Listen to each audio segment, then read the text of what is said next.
버번이 아니더라도 위스키를 좋아하신다면 스택 주니어나 페피 밴 윙클 같은 유명한 술은 누구나 먹어보고 싶어 하죠. 그런데 오늘은 버번을 정말 좋아하시는 분이 아니라면 굳이 찾아서 드시진 않는 아직은 덜 알려진 버번과 라이 위스키에 대해서 얘기해 보겠습니다. 첫 번째 술은 피어리스 버번입니다. 이 피어리스가 미국에서는 쉽게 볼 수 있지만 한국에서는 거의 보기 힘들죠. 그렇다고 미국에서 인기가 있거나 그런 술은 아니고요. 왜냐하면 가격이 비싼 편이거든요.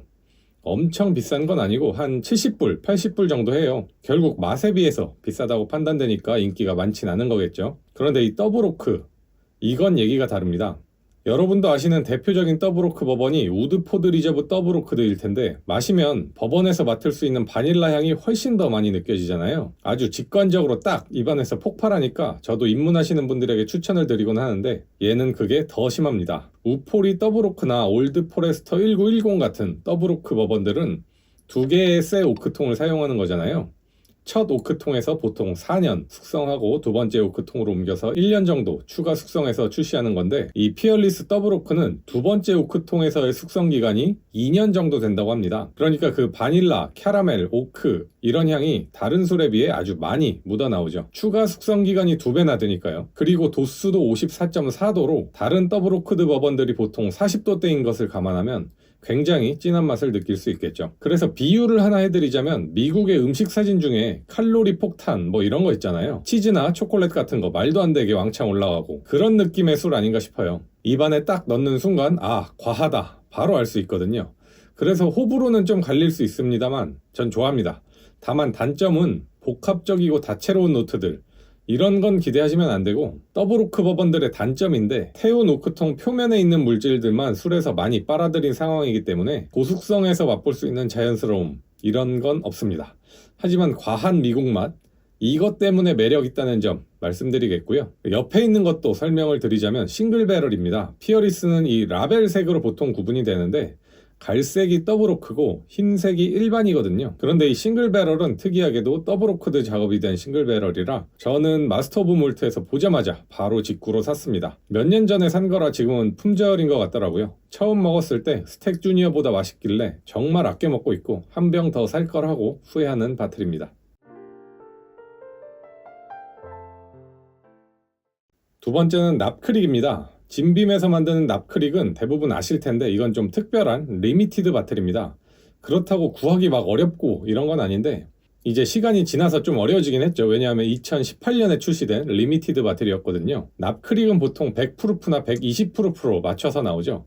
도수로 치면 50도나 60도로 딱 맞춰 나오는 건데 이건 배럴 프루프로 나온 거고요. 8년에서 9년 사이로 숙성된 라이 위스키입니다. 정확한 도수는 59.8도고요. 지금이야 고숙성 버번이나 라이 위스키 많이 생산되지만 이때까지만 해도 8년 이상 숙성된 라이 위스키의 CS 버전 그렇게 쉽게 볼 수 없었거든요. 출시됐을 때의 평가는 엄청나게 맛있다도 아니고 맛없다도 아닌 그냥 무난하게 먹을만하다 이 정도였던 걸로 기억하고 있습니다. 저도 안 먹고 그냥 묵혀두고 있었는데 지금 한번 까서 먹어보도록 할게요.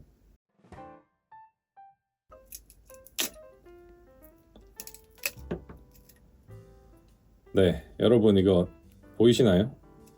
납크릭 최대의 단점 이 왁스탑을 진짜 개판으로 만듭니다. 이거 보세요. 난리가 나죠?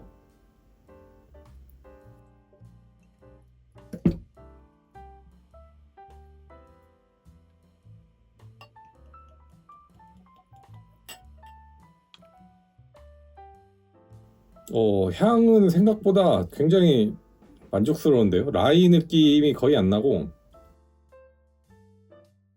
첫 향은 아세톤과 굉장히 진한 메이플 시럽 맛이 느껴졌고 오히려 라이 위스키인데 그 잘 만든 밀버번 같은 뭐 웰러 풀프루프나 이런 게 연상될 정도로 라이 느낌보다는 체리나 흑설탕 이런 노트들이 있습니다.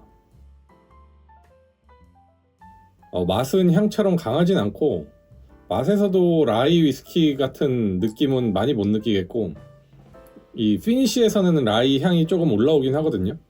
약간 믹터스 배럴 스트렝스 라이 비슷한 뉘앙스입니다. 시간이 지나니까 라이 향 조금씩 올라오는 것 같긴 하고요. 그래도 좀 카라멜 위주의 향이 많이 올라오고요. 사실 큰 기대는 안 하고 깠는데 생각보다 맛있네요. 제가 최근에 먹은 라이 위스키 중에 제일 괜찮았던 게 잭다니엘이라고 하니까 그 주위에서 잭 데니얼스라고 하라고 하시는 분이 한 분 계셔갖고 다시 잭 데니얼스 싱글 배럴 프루프 라이가 가장 맛있었는데 그거엔 못 미칩니다. 이 납크릭 CS 라이가요. 근데 그 바로 밑에 급까지는 될 수 있지 않나. 생각보다 괜찮네요. 네, 라이 스파이시가 없진 않고 확실히 풀향, 허브향 이런 게 조금은 있는데 캐러멜 맛이 굉장히 지배적이거든요. 캐러멜과 이런 것들이 조화를 이뤄갖고 나쁘지 않습니다. 이거는 뭐 추천드릴 만한 바틀인 것 같습니다. 네, 다음 술로 넘어갈게요. 마지막은 프레이렌치입니다. 이건 생각보다 한국에서 알고 계신 분들이 그래도 있으신데 아마 증류소가 위치한 지역이 한국 분들이 많이 거주하시는 캘리포니아 근처라 그런 것 같아요. 라스베가스로 유명한 네바다주에서 위스키를 만들고 있고요. 샌프란시스코에서도 가볼 만한 거리입니다. 특이한 점은 직접 농사를 짓는 증류소라는 건데요. 버번에 들어가는 곡물들 있죠. 옥수수와 호밀, 보리, 그리고 밀까지 직접 농사를 짓고 심지어 보리는 메가보리 만들 때 플로어 몰팅까지 직접 한다고 하더라고요. 스카치 좋아하시는 분들은 이게 정말 쉽지 않은 걸 잘 아실 텐데 그만큼 재료에 상당히 많은 부분을 신경 쓰는 게 다른 증류소와의 차이점이라고 볼 수 있죠. 직접 재배를 하다 보니 여러 가지 곡물을 사용해서 위스키를 만들고요. 호밀을 사용한 라이 위스키나 밀로 만든 위트 위스키 다 평가가 좋더라고요. 버번은 4그레인이라고 해서 옥수수, 호밀, 밀, 메가보리를 다 사용해서 만든다고 합니다. 오늘 중점적으로 말씀드릴 건 프레이렌치의 싱글 배럴인데요. 구하기 어렵다는 말도 있던데 이 동네 가면 쉽게 구할 수 있습니다. 저 같은 한국 관광객 입장에선 켄터키 같은 데서 파는 술들보단 훨씬 구하기 쉬웠고요. 재밌는 부분은 이 술의 평가가 엄청나게 갈린다는 건데요. 많은 리뷰들을 제가 검토해봤는데 어떤 사람은 스택 주니어보다 더 맛있다는 수준의 극찬도 하고 어떤 사람은 역겨울 정도로 맛이 없다. 아주 극단적인 악평을 한 사람도 있더라고요. 그런데 저도 이 프레이렌치 싱글 배럴 3가지 종류를 마셔봤는데 진짜 맛의 편차가 크긴 했거든요. 제가 갖고 있는 바틀 같은 경우는 버번의 특징인 바닐라, 캐러멜 이런 건 적은 편이고 그러니까 단맛이 있긴 한데 메이플 시럽 같은 뉘앙스보다는 수정과 같은 그런 단맛이 있는 버번이고요. 다른 바틀들은 그 특징이 다 달랐던 기억입니다. 그래서 말이 나온 김에 이런 스토어픽 싱글 배럴들에 대해 얘기를 좀 해볼까 해요. 스토어픽, 배럴픽 이렇게 부르는 건 특정한 곳에서만 구입 가능한 술이라고 생각하시면 됩니다. 그러니까 어떤 위스키를 만드는 증류소가 있고 그 위스키를 숙성 중인 여러 개의 오크통이 있겠죠. 그 중에 특정한 오크통을 골라서 이걸 통째로 어떤 가게에서 아니면 어떤 지역에서 팔겠다 이런 식으로 파는 게 스토어픽, 배럴픽의 개념입니다. 같은 제품이어도 스토어픽이라는 스티커가 붙는다면 이런 과정을 거친 바틀이기 때문에 당연히 가격이 높습니다.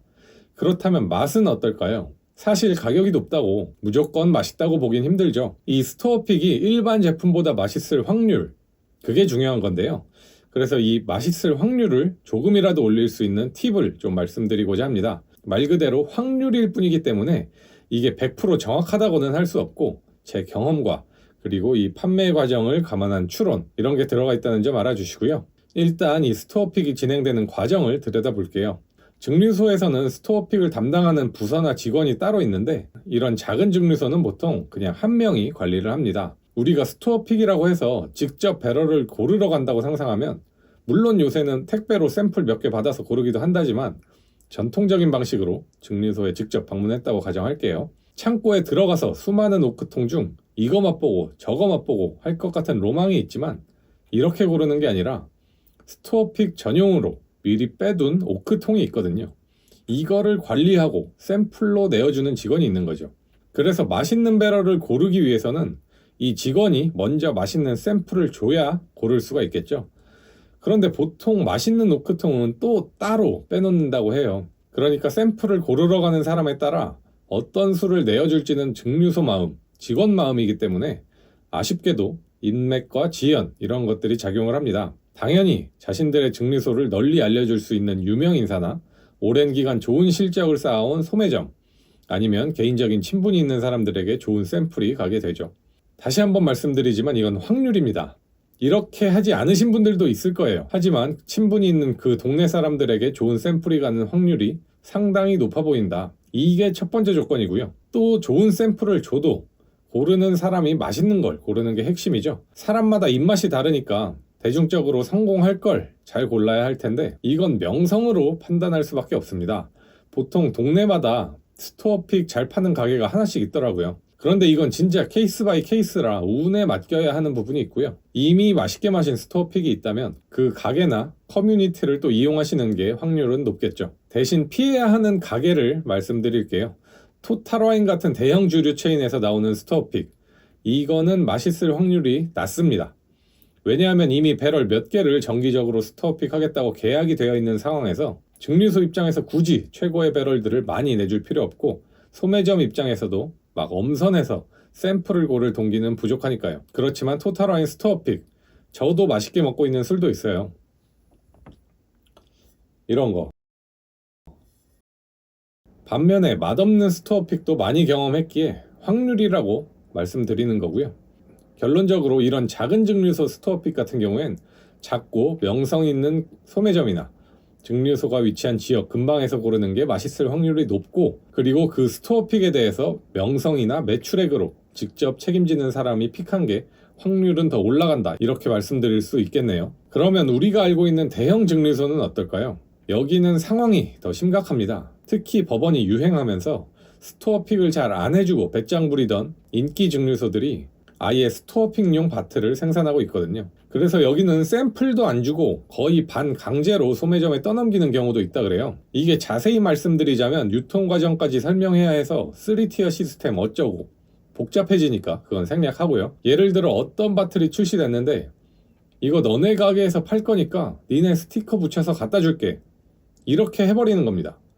보통 스토어픽 싱글 배럴 하면 200병 정도 나오거든요. 그런데 작은 가게에서는 이거 200병 물량 소화를 다 못하니까 옆 가게 가서도 똑같이 합니다. 그러니까 내용물은 똑같은데 스티커만 다르게 붙여놓고 스토어픽이라고 팔리고 있는 실정인 거죠.